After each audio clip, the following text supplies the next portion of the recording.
Hello साथियों, आज हम पढ़ने जा रहे हैं तत्व यौगिक और मिश्रण के बारे में। तत्व यौगिक मिश्रण ये रीट लेवल फर्स्ट के सिलेबस के अनुसार है और सेट के लिए उपयोगी हैं। तत्व एक ही प्रकार के परमाणु से बने पदार्थ, एक ही प्रकार के परमाणु से जो पदार्थ बने होते हैं उनको तत्व कहते हैं। जैसे हाइड्रोजन है, सिलिकॉन है, कार्बन है, नाइट्रोजन है, यह तत्व के उदाहरण हैं। एक ही प्रकार के परमाणु से बने पदार्थ। यौगिक किसे कहते हैं? यौगिक में दो या दो से अधिक परमाणु होते हैं। एक ही प्रकार के परमाणु से बने तत्व और दो या दो से अधिक परमाणुओं के रासायनिक संयोग से बने पदार्थों को यौगिक कहते हैं। जैसे नमक NaCl, जल H2O, तो अलग अलग परमाणु हो गए और नमक उदाहरण हो गया यौगिक का, जल उदाहरण हो गया यौगिक का। तत्व में एक ही प्रकार के परमाणु, जैसे हाइड्रोजन में H है, सिलिकॉन और कार्बन में C, नाइट्रोजन N, तो एक ही प्रकार के तत्व से बने हुए ये है अपने तत्व कहलाते हैं। और दो या दो से अधिक परमाणुओं के रासायनिक संयोग से जो पदार्थ बनते हैं उनको यौगिक कहते हैं। मिश्रण दो या दो से अधिक पदार्थों के भौतिक संयोग से बने पदार्थों, दो या दो से अधिक पदार्थों के भौतिक संयोग से जो पदार्थ बनते हैं उनको बोलते हैं मिश्रण। तो तत्व, यौगिक और मिश्रण। अगला महत्वपूर्ण बिंदु, समभागी मिश्रण का उदाहरण है पानी और नमक का घोल। पानी और नमक का घोल है वो समभागी मिश्रण का उदाहरण है। इसी प्रकार दूध में शक्कर मिला देते हैं तो वो जो मिश्रण बनता है वो भी समभागी मिश्रण बनता है। समभागी मिश्रण उसे कहते हैं ऐसा मिश्रण जिसमें सभी अवयव समान रूप से गुणधर्म वाले मिले हुए होते हैं। विषमांगी मिश्रण का उदाहरण है जैसे चावल में कंकड़ का मिश्रण, ये विषमांगी मिश्रण का उदाहरण है। नेक्स्ट महत्वपूर्ण प्रश्न, सबसे हल्का तत्व है साथियों हाइड्रोजन। हाइड्रोजन सबसे हल्का तत्व है। पृथ्वी पर सर्वाधिक मात्रा में पाया जाने वाला तत्व कौन सा है? पृथ्वी पर सर्वाधिक मात्रा में पाया जाने वाला तत्व बोल रहे हैं साथियों ऑक्सीजन है। ऑक्सीजन सर्वाधिक मात्रा में पाया जाने वाला तत्व है। साथ ही साथ मानव शरीर का पूछें कि मानव शरीर में सर्वाधिक मात्रा में पाया जाने वाला तत्व है तो वो भी साथियों ऑक्सीजन है। पृथ्वी पर तल पर सर्वाधिक मात्रा में पाया जाने वाला तत्व ऑक्सीजन और मानव शरीर में सर्वाधिक मात्रा में पाया जाने वाला तत्व भी ऑक्सीजन है। अधातु कमरे के ताप पर भी द्रव अवस्था में पाया जाता है। ऐसा अधातु जो सामान्य ताप पर भी द्रव अवस्था में पाया जाता है तो वो है साथियों ब्रोमीन। ब्रोमीन द्रव अवस्था में पाया जाता है सामान्य। मोस्ट क्वेश्चन याद रखें, सर्वाधिक सुचालक धातु हैं या सर्वाधिक विद्युत की चालक धातु हैं तो साथियों सर्वाधिक जो सुचालकता होती है वो चांदी में होती है। चांदी में क्योंकि विद्युत का प्रतिरोधकता बिल्कुल कम होती है इसलिए चांदी विद्युत की सर्वाधिक सुचालक है। और चांदी के बाद में आता है तांबा, तांबा के बाद में आता है सोना और सोने के बाद में एल्यूमिनियम, एल्यूमिनियम के बाद में टंगस्टन। तो चांदी सर्वाधिक सुचालक धातु है। तांबा उसके बाद में अपने घटते क्रम में चांदी में सर्वाधिक, उससे कम तांबा, उससे कम सोना, उसके बाद में एल्यूमिनियम और उसके बाद में टंगस्टन। तो सर्वाधिक सुचालक धातु हैं। तो इस प्रकार से कभी चांदी भी पूछ सकते हैं या अपने तत्वों का जो क्रम है वो भी पूछ सकते हैं, तो आप याद रखें। नेक्स्ट बिंदु, सबसे कठोर धातु है साथियों प्लेटिनम। प्लेटिनम कठोर धातु है सबसे। नेक्स्ट, धातुओं को पीट कर पतली चादर बनाई जाती है। धातुओं को पीट करके पतली चादर बनाई जाती है तो उसको क्या बोलते हैं? तो उसे बोलते हैं साथियों आघात वर्धनीयता। आघात वर्धनीयता का जो गुण होता है यानी कि धातुओं को पीट करके पतली चादर बनाना आघात वर्धनीयता कहलाती है। और आघात वर्धनीयता ये सर्वाधिक होती है सोने में। सोने को पीट करके पतली से पतली परत अपन बना सकते हैं। सोने में आघात वर्धनीयता और तन्यता पाई जाती है।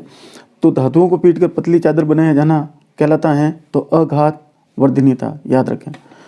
और धातुओं से तार खींचने की क्षमता, सभी धातुओं से तार नहीं खींच सकते लेकिन कुछ धातुओं से बहुत अच्छी तरह से अपन तार खींच सकते हैं। धातुओं से तार खींचने की जो क्षमता कहलाती है वो साथियों तन्यता कहलाती है, और तन्यता ये भी सोने में सर्वाधिक होती है। तो आघातवर्धनीयता और तन्यता, तार खींचने की क्षमता तन्यता कहलाती है, और धातुओं को पीटकर पतली चादर बनाई जाना ये आघातवर्धनीयता कहलाती है। नेक्स्ट बिंदु, सफेद सोना। सफेद सोना किसे कहते हैं? प्लेटिनम। सफेद सोना प्लेटिनम को कहते हैं, और आशा धातु यूरेनियम को कहा जाता है। आशा धातु यूरेनियम को कहा जाता है, भविष्य की धातु इसे यूरेनियम कहा जाता है। नेक्स्ट बिंदु, सोने की शुद्धता किस में मापते हैं? सोने की शुद्धता साथियों कैरेट में मापते हैं, और शुद्ध सोना होता है वो 24 कैरेट का होता है। शुद्ध सोना होता है 24 कैरेट का होता है, जो नरम होता है। उसको कठोर बनाने के लिए उसमें तांबे का मिश्रण किया जाता है। और आभूषण गहने बनाने में जिस सोने का उपयोग किया जाता है वो 22 कैरेट का होता है। शुद्ध सोना 24 कैरेट, और आभूषण बनाने का जो सोना होता है वो 22 कैरेट का होता है साथियों। और सोने की जो शुद्धता है वो हॉलमार्क द्वारा निर्धारित की जाती है। हॉलमार्क द्वारा निर्धारित की जाती है। नेक्स्ट, लोहे को जंग लगने से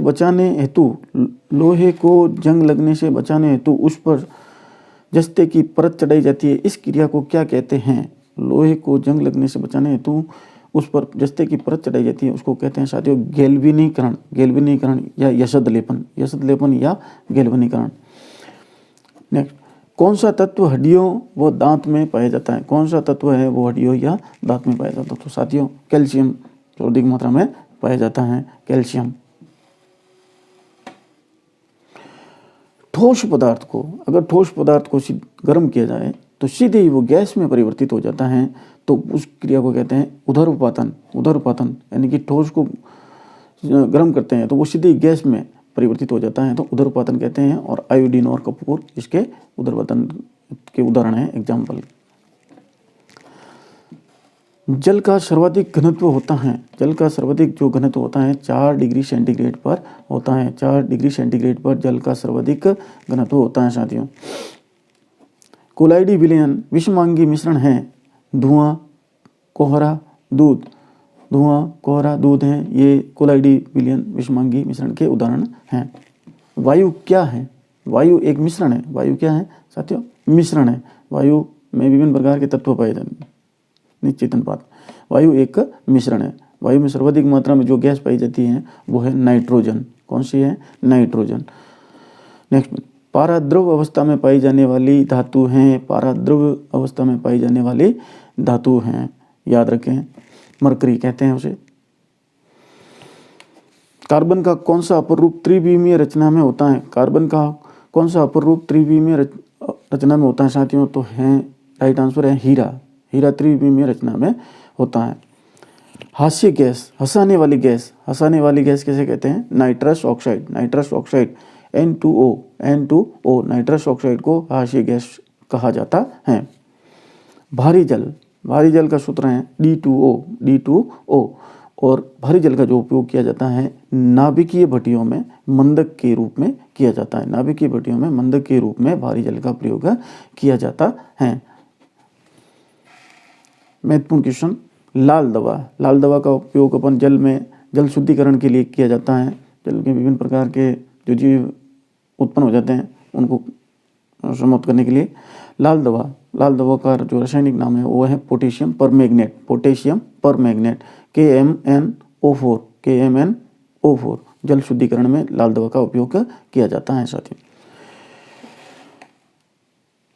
अगला महत्वपूर्ण बिंदु, मिश्र धातु। यहाँ से सवाल बनता है। पीतल मिश्र धातु है, कांसा मिश्र धातु है, घंटा धातु मिश्रण है, या गन मेटल किसका मिश्रण है? तो साथियों पित्तल कॉपर और जिंक से जो धातु बनती है, मिश्र धातु है, वो बोलती हैं साथियों पित्तल। कांसा कॉपर और टिन का जो मिश्रण होता है उससे कांसा मिश्र धातु बनाई जाती है।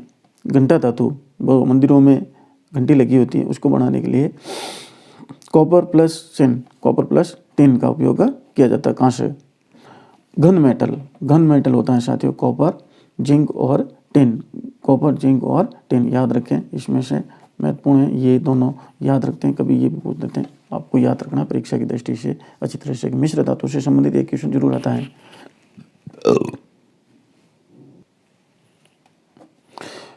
अमलगम का उदाहरण है सोना और पारा। अमलगम किसे कहते हैं? ऐसा मिश्रण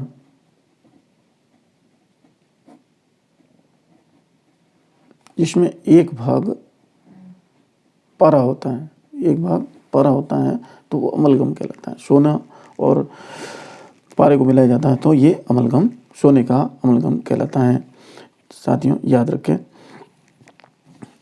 अगला महत्वपूर्ण बिंदु है, इससे संबंधित परीक्षा में महत्वपूर्ण कोई न कोई क्वेश्चन जरूर आता है, भौतिक परिवर्तन और रासायनिक परिवर्तन।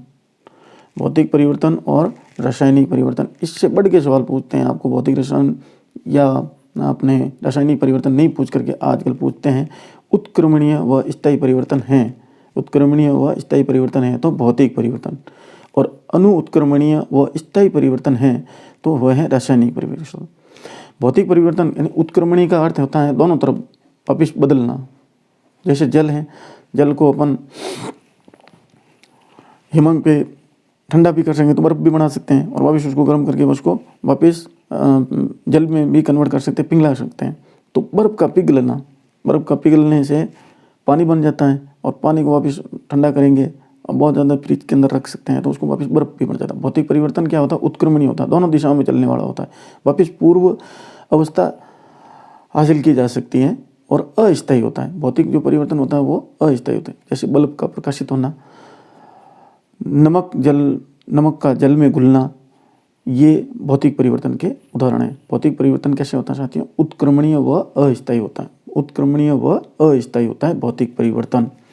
और रासायनिक जो परिवर्तन होता है अनु उत्क्रमणीय, एक ही दिशा में चलने वाला होता है। एक बार परिवर्तन हो गया तो उसको वापस पूर्व अवस्था में नहीं लाया जा सकता, पूर्व अवस्था में नहीं लाया जा सकता। तो रासायनिक जो परिवर्तन है अनु उत्क्रमणीय व स्थायी हो गया, अनु उत्क्रमणीय व स्थायी हो गया। जैसे मोमबत्ती का जलना है, दूध से दही जमना है, भोजन का पाचन है, लकड़ी का जलना है, जंग लगना है, लोहे के जंग लग जाती हैं, तो वो रासायनिक परिवर्तन हो गया है। यानी कि पूर्व अवस्था में अपन उसको नहीं ला सकते। तो याद रखें साथियों, भौतिक परिवर्तन उत्क्रमणीय व अस्थायी होते हैं, और रासायनिक परिवर्तन अनु उत्क्रमणीय व स्थायी होते हैं। याद रखें। मिश्र धातु आप याद रखें, लाल दवा, भारी जल, हास्य गैस, और कार्बन का अपर रूप त्रिमीय। कार्बन के दो अपर रूप होते हैं, ग्रेफाइट भी होता है, हीरा कुचालक होता है, ग्रेफाइट सुचालक होता है। तो ये थे साथियों आज के महत्वपूर्ण क्वेश्चन परीक्षा की दृष्टि से। उम्मीद करता हूँ आपको पसंद आएंगे। साथ ही इस क्वेश्चनों की PDF आपको डिस्क्रिप्शन में दिए गए टेलीग्राम चैनल पर भी उपलब्ध हो जाएगी। थैंक यू, धन्यवाद।